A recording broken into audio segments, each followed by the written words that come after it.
Welcome to the Just Being Petty show, and I'm A.W. Petty, your host. So, I want to go back in history a little bit, and I want to compare how the Joe Biden investigation played out versus the Donald Trump investigation and how that played out, and how the different parties support or don't support their candidate when it looks like they may lose the public support. The Republicans lie and cheat to push their agenda, as well as conducting bogus hearings with no evidence. And on the other hand, the Democrats had all the evidence, but they were so afraid to look like they were weaponizing their position of power.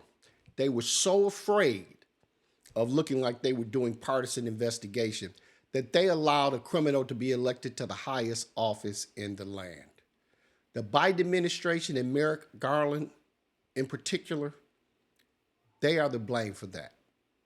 They were playing traditional politics while the Republicans were playing Trump politics. And that is to lie, cheat, and steal at any cost to win elections. In 2024, Donald Trump was convicted on 34 felony counts in New York. The charge falsifying business records. Now that sounds technical, but it matters. This case centered around payments made before the 2016 election, specifically hush money and how those payments were recorded internally. And the key issue wasn't just the payments themselves. It was how those records were allegedly structured to conceal the true purpose. A jury heard the evidence and returned guilty verdicts on all 34 counts. Those are facts. That part is not up for debate. That is the record. Now let's break this down in plain English. Falsifying business records means documenting something in a way that is not accurate, especially when its intent is to mislead or conceal. Prosecutors argue that these records were structured to hide the nature of the payments. The defense argued something totally different, that these were legitimate expenses and that there was no criminal intent.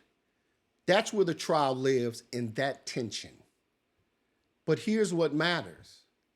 A jury evaluated both sides and still came back with 34 guilty verdicts.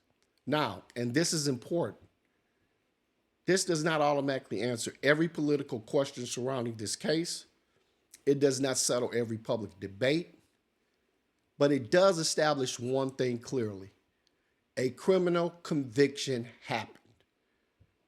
And if we're being honest, a lot of conversations skip over that part.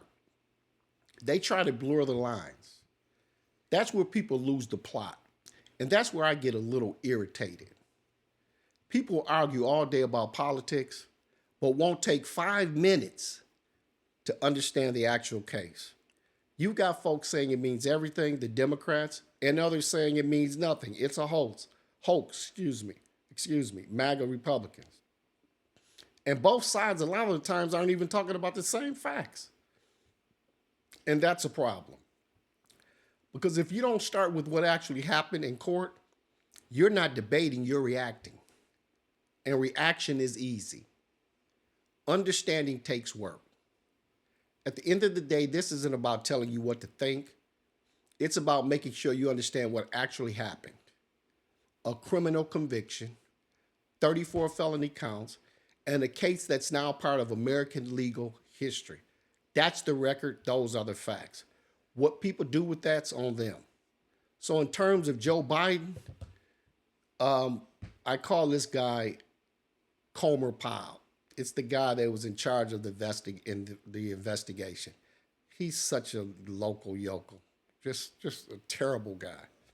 So, and I've got bullet points. I'm not going to get into all the details because I don't want this to be a long, drawn-out video. So, one thing was family profit on from foreign entities. I think 27 million they said he grabbed from China, Ukraine, Russia, and Romania. Influence peddling. His name, the name brand, Hunter and his brother used his name. They said he had shell companies, 20 shell companies. Payments from China. I think it was a $40,000 check. They said it was laundered money. Direct payments, and I think that was the $200,000 that he loaned his brother, and his brother paid him back. They tried to say that was criminal. It's all BS. abuse of power. They said that he, by alone, not with Ukraine, which Ukraine was involved, got rid of a prosecutor.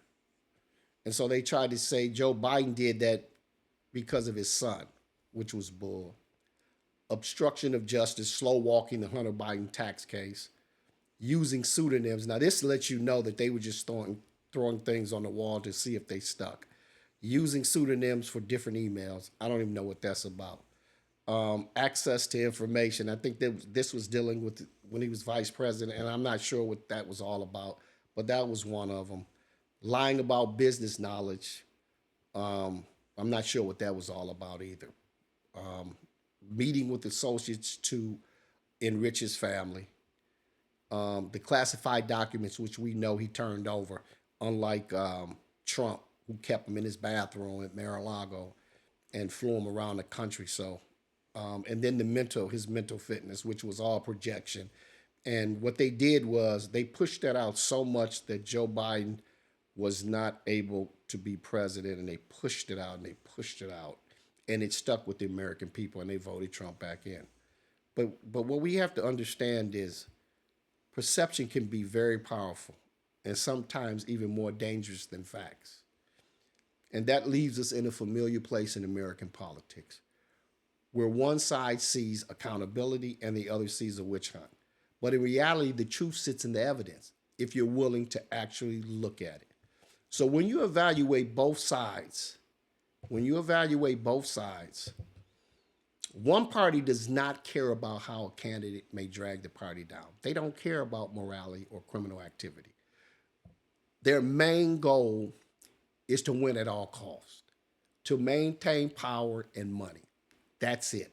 That's their whole deal. And they do a good job of it. The Republican Party is the best at it. And then on the other hand, you have the Democratic Party who believes taking the high road is the right path, following the law and being morally correct. And if that means throwing a candidate to the wolves, then so be it.